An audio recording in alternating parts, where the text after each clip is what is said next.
자, 에너지 균형이라는 것은 이제 에너지 밸런스라고도 얘기를 하죠. 우리가 섭취하는 것과 그리고 소비하는 것이 일정하다면 우리의 체중은 어떻게 될까요? 네, 이렇게 유지가 됩니다. 자, 그런데 예를 들어서 우리가 소비하는 것이 많고 그리고 섭취하는 것이 적게 되면 어떻게 될까요? 네, 장기간 이렇게 섭취하게 되면 우리의 체중은 이제 줄어들게 됩니다. 이것을 이제 음의 균형이라고도 얘기를 하는데요. 이렇게 장시간 동안 음의 균형을 유지하게 되면 체중이 줄어들거나 혹은 여러 가지 이제 건강 문제를 좀 개선할 수 있는 그런 조건이 되게 됩니다.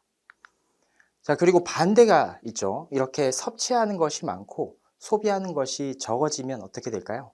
네, 말 그대로 이렇게 양의 균형이 되는데 체중이 이제 계속 증가하게 됩니다. 이렇게 될 경우에는 여러 가지 질병이라든지 대사증후군이 생길 가능성이 매우 높아지게 됩니다.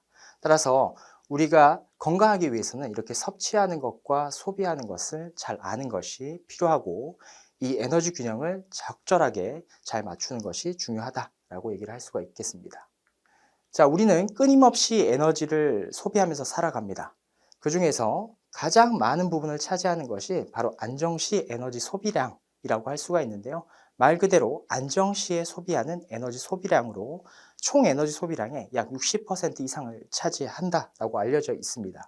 이 안정시 에너지 소비량은 크게 세 가지로 이제 구분을 할 수가 있는데, 먼저 여러분들 잘 알고 있는 기초대사량이죠. 이 기초대사량이라는 것은 여러분들이 잠을 잘 때도 우리 심장은 계속 뛰어야 되고 신장은 자기의 역할을 해야 되고 간도 자기의 역할을 해야 되죠. 그때 에너지를 쓰지 않겠습니까? 그때 사용되는, 즉 내 생명을 살리기 위해서 필요한 최소한의 에너지를 이제 기초대사량이라고 얘기를 하고요.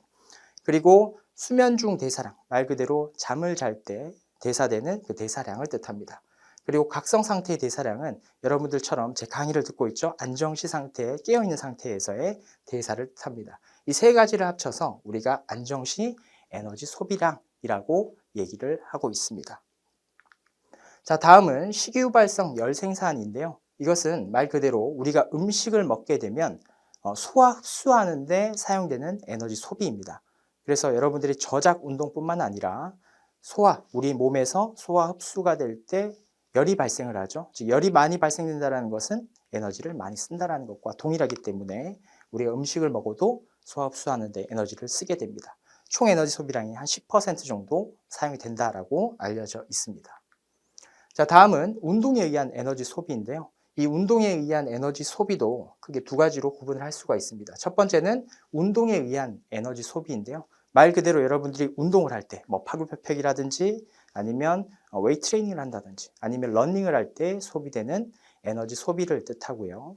그 아래 보시면 일상생활에서의 신체 활동이 있죠. 이것은 이제 여러분들 걷기라든지 아니면 계단으로 이동한다든지 아니면 지하철로 이동을 할 때 살짝 걸어 다닌다든지 아니면 빨래를 한다든지 설거지를 한다든지 이러한 일상생활에서 일어나는 다양한 신체 활동을 얘기를 합니다. 그래서 이 두 가지를 합쳐서 우리가 운동에 의한 에너지 소비라고 얘기를 합니다.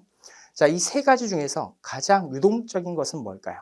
여러분들, 네, 보시면 운동에 의한 에너지 소비가 가장 유동적이겠죠. 왜냐하면 이 밑에 있는 것들은 루틴하게 우리 몸에서 에너지가 소비되는 것입니다. 우리가 음식을 안 먹고 살 수 있나요? 그건 아니죠. 그리고 여러분들 생명을 살리기 위해서 필요한 에너지 소비 해야 되죠. 그리고 수면 마찬가지입니다. 그러다 보니까 이 두 가지 아래에 있는 식이유 발생 열생산과 그리고 안정시 에너지 소비량은 고정적이라고 볼 수가 있는데, 위에 보시는 운동에 의한 에너지 소비는 상당히 유동적입니다. 그 이유는 아무래도 우리가 오늘 운동할 때도 있고 내일 운동할 때도 있고 그리고 운동량이 다를 수도 있고 강도도 달라질 수 있기 때문에 이 위에 있는 운동에 의한 에너지 소비가 가장 유동적이다라고 할 수가 있고, 우리가 체중을 줄이기 위해서 혹은 여러 가지 질병을 예방하고 개선하기 위해서도 이 운동에 의한 에너지 소비량을 늘리는 것이 바람직하다라고 얘기를 할 수가 있겠습니다. 스스로 지키는 건강 신호 대사증후군 오락 프로젝트